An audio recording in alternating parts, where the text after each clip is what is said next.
దైవ సేవకులకు, సంఘాలకు శుభవార్త. బైబిల్ వాక్యాలతో కూడిన నూతన క్యాలెండర్స్ సిద్ధంగా ఉన్నాయి. చూడముచ్చట గొలిపే అందమైన సీనరీస్తో వివిధ రకములైన క్యాలెండర్స్ రెడీగా ఉన్నాయి. సీనరీకి తగ్గ వాక్యంతో, ప్రతిరోజు వాక్యంతో, రకరకాల డిజైన్స్తో మీ సంఘ అడ్రస్తో ముద్రించి ఇవ్వబడును. కావలసిన వారు సంప్రదించండి.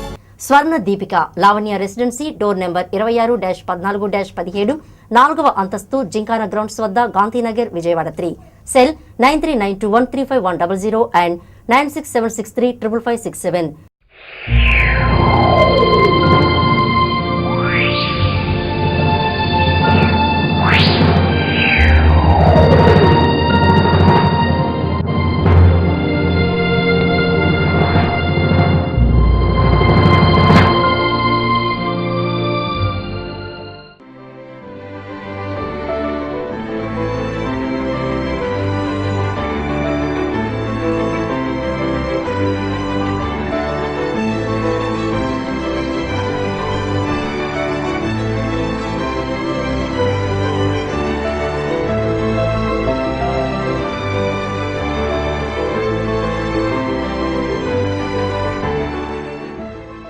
దేవుని నామానికి స్తోత్రం.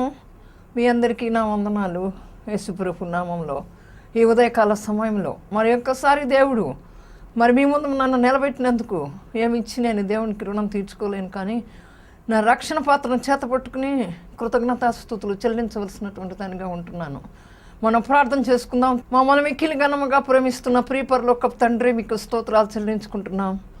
అద్భుతకరుడు, ఆశ్చర్యకరుడు, ఆలోచనకర్త, బలవంతుడకు దేవుడా, నిత్యుడకు తండ్రి, సమాధానాధిపతి, మీకు స్తుతులు చెల్లించుకుంటున్నాం. నా వద్దకు వచ్చేవారిని ఎంత మాత్రం త్రోసివేయనని సెలవిచ్చిన దేవుడో, నాకు మొరపెట్టుము నీకు ఉత్తరం ఇస్తానని సెలవిచ్చిన దేవుడో ప్రభా, ఆపత్కాలంలో నాకు మొరపెట్టుము నేను నీకు నమ్మదగిన సహాయకుడిని సెలవిచ్చిన దేవుడో, నువ్వు ఎంతైనా నువ్వు నమ్మదగిన దేవుడవు ప్రభా, నీకు స్తోత్రాలు.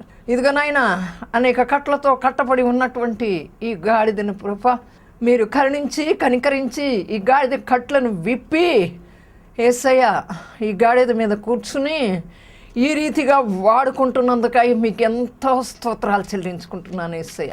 నిత్య జీవాన్ని ఇవ్వటానికి, ఆ జీవాన్ని సమృద్ధిగా పొందుకోవటానికి అర్హురాలుగా చేసి ప్రభా, ఎందుకో పనికిరానటువంటి నన్ను పెంట లాంటి దాన్ని ప్రభా నీ సన్నిధిలో నిలబడి ప్రభా నీ యొక్క వాక్యాన్ని ప్రభా వివరించటానికి మీరు ఇచ్చిన కృప కొరకై మీకు స్తోత్రాలు చెల్లించుకుంటున్నాను.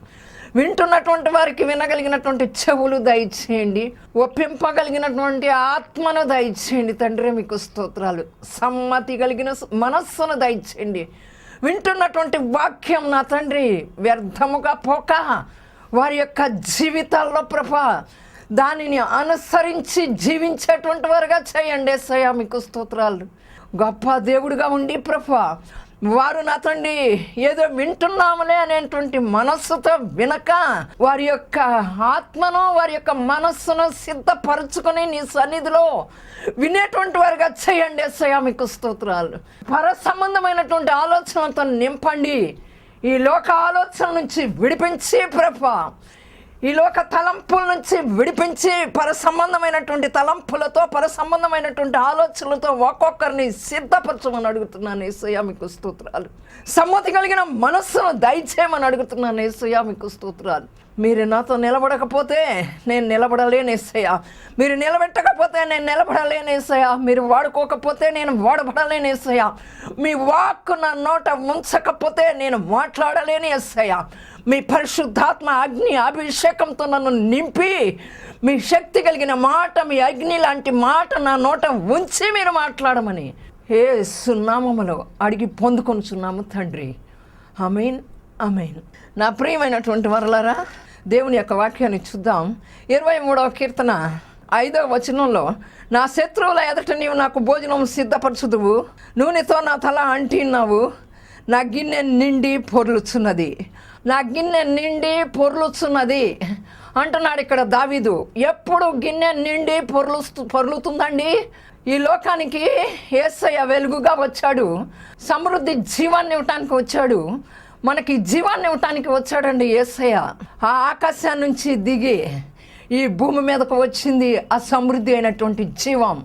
ఆ జీవాధిపతి అయినటువంటి దేవుడు, నేను దీవించి ఆశీర్వదించేటువంటి దేవుడు. మరి ఆ లోకం నుంచి ఆ జీవం మనుష్యుడిగా మానవ లోకంలో మనతో పాటు జీవించింది. ఆ జీవం, ఆ సమృద్ధి అయినటువంటి జీవం అండి. అయితే పరలోకం నుంచి ఆ సమృద్ధి అయినటువంటి జీవం భూలోకంలోకి దిగి వచ్చిందండి. అటువంటి సమృద్ధి జీవాన్ని ఇచ్చేటువంటి ఆ క్రీస్తుని మనము కలిగి ఉన్నటువంటి వారంగా ఉన్నట్లయితే మన గిన్నె నిండి పొర్లుతుందండి. పొంగి పొర్లేటువంటి జీవితాన్ని మనం అనుభవించేటువంటి వారంగా ఉంటామండి. అయితే ఆ సమృద్ధి జీవాన్ని నువ్వు ఎప్పుడు కోరుకుంటావు అంటే, నేను నీ చిత్తానికి లోబడి నీ చిత్తాన్ని చేసేటువంటి దానిగా నన్ను ఉంచు, తర్వాత నా కుటుంబంలో ప్రతి ఒక్కరూ కూడా నీ చిత్తానికి లోబడి నీ చిత్తం చేసేటువంటి వారుగా ఉంచు అని దేవునికి నిన్ను సమర్పించుకొని, మన కుటుంబంలో ఉన్నటువంటి ప్రతి వ్యక్తిని ప్రతి పరిస్థితిని కూడా దేవునికి సమర్పించి దేవునితో సహవాసం కలిగి జీవించేటువంటి వారంగా ఉన్నట్లయితే ఆ జీవాన్ని, ఆ సమృద్ధి జీవాన్ని మనం కలిగి ఉండేటువంటి వారంగా మనము ఉంటామండి. ఆ సమృద్ధి జీవం మనకు కావాలి అంటే మనం ఏం చేయాలి? మన యొక్క జీవితాన్ని, మన యొక్క కుటుంబంలో ఉన్నటువంటి ప్రతి పరిస్థితిని ప్రతి వ్యక్తిని దేవుని యొక్క చిత్తానికి మరి అప్పచెప్పి ఆ చిత్తం చేసేటువంటి వరంగా ఉండాలండి. అయితే మరి మనం అటువంటి పరిస్థితుల్లో ఉంటున్నామా? సంవత్సరం ప్రారంభించినప్పుడు పాత సంవత్సరాన్ని వదిలిపెట్టి కొత్త సంవత్సరంలోకి మనం వెళ్ళేటప్పుడు ఆ డిసెంబర్ 31వ తారీఖు రాత్రి మనం ఏం చెప్తాము అంటే, దేవుని యొక్క సన్నిధిలోకి వెళ్ళి నేను నీకు అప్పచెప్పుకుంటున్నాను, నీ చిత్తానికి అప్పచెప్పుకుంటున్నాను, నీ చిత్తం చేసేటువంటి దాన్నిగా, నీ చిత్తం చేసేటువంటి వాడిగా ఉంచు, నా బిడ్డలను నా కుటుంబాన్ని నీ చిత్తానికి అప్పచెప్తున్నాను యేసయ్యా. మరి నా కుటుంబంలో నా బిడ్డల యొక్క జీవితాల్లో నేను ఉన్నటువంటి పరిస్థితుల్లో నీ చిత్తం నెరవేరాలి యేసయ్యా, కనుక నీ చిత్తం చెయ్యాలి, నీతో సహవాసం కలిగి ఉండాలి యేసయ్యా అనేటువంటి వారంగా సంవత్సరం ప్రారంభంలో చాలా సంతోషంతో ఒప్పుకుంటామండి. మళ్ళా సంవత్సరాంతం వచ్చేటప్పటికి ఆ క్రీస్తు యొక్క జన్మదినాన్ని మనం చేసుకుంటూ చాలా సంతోషంగా ఉంటాం. ఆ జనవరి నుంచి మరి ఈ డిసెంబర్ వరకు మధ్యలో ఉన్నటువంటి కాలంలో దేవుణ్ణి విడిచి భారమైనటువంటి జీవితాన్ని గడిపేటువంటి వారంగా ఉంటున్నాం. అప్పుడు మనం ఎలా పొంగి పొర్లేటువంటి అనుభవంలోకి వస్తాం? మనం పొంగి పొర్లేటువంటి అనుభవంలోకి రావాలి అంటే మనం చేసినటువంటి తీర్మానాన్ని మన జీవితాల్లో మనం కట్టుకునేటువంటి వరంగా ఉండాలి, స్థిరమైనటువంటి వరంగా ఉండాలి, స్థిరంగా దేవుని యొక్క సన్నిధిలో నిలబడేటువంటి వరంగా ఉండాలండి.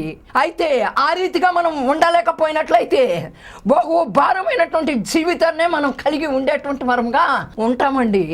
అయితే మరి తన యొక్క జీవితాన్ని దేవుని యొక్క చిత్తానికి అప్పచెప్పి చిత్తానికి ప్రకారంగా చేసేటువంటి వ్యక్తి, తన యొక్క పరిస్థితులను దేవుని యొక్క చిత్తానికి అప్పచెప్పి దేవుని యొక్క చిత్తాన్ని చేసేటువంటి వ్యక్తి తనకున్నటువంటి ప్రతి దాన్ని కూడా దేవుని యొక్క సముఖంలో పెట్టి, నా పరిస్థితి ఇది, నా ఇబ్బంది ఇది, నా కష్టం ఇది, నా ఇరుకు ఇది, నా శ్రమ ఇది, నా నింద ఇది, నా అవమానం ఇది అని అడిగేటువంటి వ్యక్తి ఎలా ఉంటాడు అంటే, సంవత్సరం ఆరంభంలో మరి నుంచి సంవత్సరం చివరి వరకు మరి కృతజ్ఞత కలిగిన హృదయం కలిగి స్తుతించగలిగినటువంటి హృదయం కలిగినటువంటి వాడిగా ఉంటూ ఆ కొత్త సంవత్సరంలోకి ప్రవేశించేటప్పుడు మరి నిలబడి, ఇదిగో యేసయ్యకి నేను నా సమస్తాన్ని అప్పచెప్పుకున్నప్పుడు ఏం చేశాడు అంటే, యేసయ్య మరి నాకు ఇటువంటి మేలు చేశాడు అని సాక్ష్యం చెప్పగలిగేటువంటి వ్యక్తిగా ఉంటాడు. అయితే నేను ఈ దినాన్ని ఎలా ఉన్నామో ఒక్కసారి ఆలోచన చెయ్యే. ఈ 2011వ సంవత్సరం వెళ్ళిపోతుంది, 2012వ సంవత్సరం మన జీవితాల్లో, మన బ్రతుకుల్లోకి, మన కుటుంబంలో ఉన్న ప్రతి వ్యక్తి యొక్క జీవితంలోకి, మన పరిస్థితిలోకి రాబోతుంది. అయితే సర్వ సమృద్ధి కలిగి జీవాన్ని ఇస్తున్నటువంటి యేసయ్యని మరి దీవిస్తానన్నటువంటి ఆ జీవాన్ని ప్రకాశించేటువంటి ఆ వెలుగుని దీవిస్తానన్నటువంటి ఆ యేసయ్యని ఆ ఆకాశం నుంచి భూలోకంలోకి సర్వ సమృద్ధి ఇస్తానని దిగి వచ్చి మరి మానవ అవతారాన్ని ఎత్తి ఆయన మానవులైనటువంటి మనతో కలిసి జీవించుతున్నటువంటి ఆ సర్వ సమృద్ధి అయిన జీవాన్ని మనం అనుభవించేటువంటి వరంగా ఉండాలి అంటే మనం ఏం చేయాలండి? కృతజ్ఞత కలిగి స్తుతి కలిగినటువంటి హృదయాన్ని ఉంచుకుని మన సంవత్సర ఆరంభం నుంచి సంవత్సరాంతం వరకు కృత సంవత్సరంలో ప్రారంభించేటప్పుడు ఆ సర్వ సమృద్ధిని ఇచ్చేటువంటి ఆ జీవం ఎన్ని మేళ్లను చేసిందో ఆ మేళ్ళన్నిటికీ కూడా సాక్ష్యం చెప్పేటువంటి వరంగా ఉండాలి. అయితే మనం ఆ రీతిగా ఉండట్లా. అయ్యా, ఈ సంవత్సరం గతించిపోతుంది, నా కుమారుడికి వివాహం కాలేదు, మరి వచ్చే సంవత్సరంలో కుమారుడికి వివాహం చేయి. ఈ పాత సంవత్సరం గతించిపోతుంది, నేను ఇల్లు కట్టలేకపోయాను, వచ్చే సంవత్సరంలో అయినా ఇల్లు కట్టడానికి నాకు సహాయం చేయి. ఈ పాత సంవత్సరం గడించిపోతుంది, నేను విగ్రహారాధనలో నుంచి బయటికి రాలేకపోతున్నాను, మరి నా యొక్క బంధువులు, నా యొక్క రక్త సంబంధికుల దగ్గర నుంచి నేను విడిపించుకుని నిన్ను ఆహ్వానించుకోలేకపోతున్నాను నా హృదయంలోకి, నీ సమృద్ధి జీవాన్ని నేను పొందుకోలేకపోతున్నాను. మరి గొర్రెలకు జీవాన్ని ఇవ్వడానికి రావటమే కాకుండా సమృద్ధి అయినటువంటి జీవాన్ని ఇవ్వడానికి వచ్చినటువంటి నిన్ను నేను నా జీవితంలోకి ఆహ్వానించుకోలేకపోతున్నాను అని అడిగేటువంటి వారుగా ఉండలేకపోతున్నాం. అయితే మరి నేను ఒక కారు కొనుక్కోలేకపోయాను ఈ సంవత్సరం, వచ్చే సంవత్సరమైనా నాకు ఒక కారు దయచేసయ్యా, మరి మా అబ్బాయిని మా అమ్మాయిని దీవించు, మాకున్నటువంటి సమస్తాన్ని మా ఆస్తులన్నింటినీ దీవించు, ఆశీర్వదించు అనేటువంటి అడిగేటువంటి వరంగానే ఉంటున్నాం. కానీ మరి ఈ జీవం నాకు కావాలి, పొంగి పొరలే జీవితం నాకు కావాలి, పొంగి పొరలే జీవితం నాకు కావాలి అంటే నేను యేసయ్య చిత్తానికి లోబడి చిత్తాన్ని చేసేటువంటి దానిగా ఉండాలి. మరి నన్ను నేను సమర్పించుకునే నా కుటుంబాన్ని కూడా నేను సమర్పించేటువంటి దానిగా ఉండాలి, సమర్పించేటువంటి వాడిగా ఉండాలి అనేటువంటి తీర్మానంతో, అనేటువంటి నిర్ణయంతో మనం ప్రార్థించలేనటువంటి వరంగా ఉంటున్నాం. నా ప్రియమైనటువంటి వారలారా, ఎంత కాలము దేవుని దుఃఖపరుస్తాం, ఎంత కాలము దేవుని యొక్క గాయాలను రేపేటువంటి వరంగా ఉంటున్నాం. ఈ కాలాంతం కాదండి, లోకాంతం కూడా అయిపోవచ్చింది. ఇంకెప్పుడు ఇంకెప్పుడు ఆ జీవాన్ని కోరుకునేది? నీ కులాన్ని విడిచి, నీ మతాన్ని విడిచో, నీ విగ్రహారాధనను విడిచో, లేకపోతే నీకున్నటువంటి బంధుమిత్రులను విడిచో, నీ రక్త సంబంధికులను విడిచి నువ్వు ఎప్పుడండి ఆ జీవం కోసం, ఆ జీవాన్ని పొందుకోవడం కోసం నువ్వు ఎప్పుడండి నిలబడేది? నీ విశ్వాసం ఎక్కడ ఉందండి? ఒక్కసారి ఆలోచన చేయి. అయితే మరి ఆ జీవాన్ని పొందుకున్నటువంటి వారంగా ఉన్నామండి మేము అని చెబుతూ పొంగి పొరలే జీవితాన్ని అనుభవించలేనటువంటి వారంగా ఉంటున్నాము అని చెప్తున్నాం. అయితే యెహోవా నా కాపరి అంటున్నాడు అదే కీర్తనలో మొదటి వచనంలో, నాకు లేమి కలగదు అంటున్నాడు. యెహోవా కాపరిగా కలిగినటువంటి వారు ఏం చేస్తారు అండి? సర్వ సమృద్ధిని పొందుకుంటారు, ఆ జీవాన్ని పొందుకుంటారు, ప్రతి పరిస్థితి నుంచి విడిపించబడతారు, ప్రతి ఇబ్బంది నుంచి విడిపించబడతారు. అయితే మనమైతే ఆయన మాకు కాపరిగా ఉండాలని అనుకోవట్లా. మన ధనం మన కాపురండి, మన యొక్క అందం మన కాపురండి, మన గర్వం మన కాపురండి, మన స్వార్థం మన కాపురండి. మనం సంపాదించినటువంటి ధనాన్ని, ఈ డబ్బు నాది, నేనే అనుభవించాలి, ఇది నా స్వార్థం కోసమే నేను సంపాదించాను అంటున్నారు. దేవుడు ఇవ్వందే ఎక్కడి నుండి వచ్చిందండి? ఆ డబ్బు నాది అంటున్నారు. అందుకే ధనవంతుడు ఎక్కడున్నాడండి? ఆ డబ్బుతో కనీసం కూటికి లేనటువంటి వారికి, దరిద్రతలో ఉన్నటువంటి వారికి ఇంత కూడా సహాయం చేయలేనటువంటి వారంగా ఉంటున్నామండి. అయితే నువ్వు ఎప్పుడైతే ఆ జీవాన్ని పొందుకుంటావో, నువ్వు ఎప్పుడైతే సర్వ సమృద్ధి గల జీవాన్ని చేతికి అప్పచెప్పుకుంటావో అప్పుడు నీకు కొదువు ఉండదండి, కొరత ఉండదండి. అయితే అంటుంది మరి దేవుని యొక్క వాక్యం ఏమంటుంది? ఆధ్యాత్మిక దారిద్ర్యతలో ఉంటున్నాం, ఉండి ఆయన రెక్కల నీడ కిందకి రాకుండా ఆయన రెక్కల నీడలో ఉన్నటువంటి ఆరోగ్యాన్ని, సర్వ సంపదని మనం అనుభవించలేనటువంటి వరంగా ఉంటున్నాం. లోకం యొక్క రెక్కల నీడ కిందకు పరిగెత్తుతున్నాం.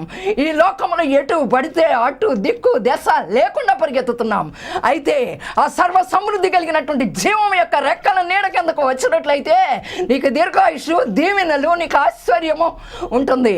ఈ లోకం రెక్కల నీడల కిందకు పరిగెత్తి ఏమి సంపాదించాలి, ఏమి కట్టుకోవాలి, ఎలా సంపాదించాలి, ఎలా సుఖపడాలి, ఏమి తినాలి, ఎలా జీవించాలి అనేటువంటి ఆలోచనలతో కలిగి ఉంటున్నాం. ఒక మాట చెబుతుంది దేవుని యొక్క వాక్యం, యెహోవా ఇచ్చే ఐశ్వర్యం, ఆశీర్వాదం అది నరుల కష్టార్జితం చేత ఎక్కువ కాదంటున్నాడు.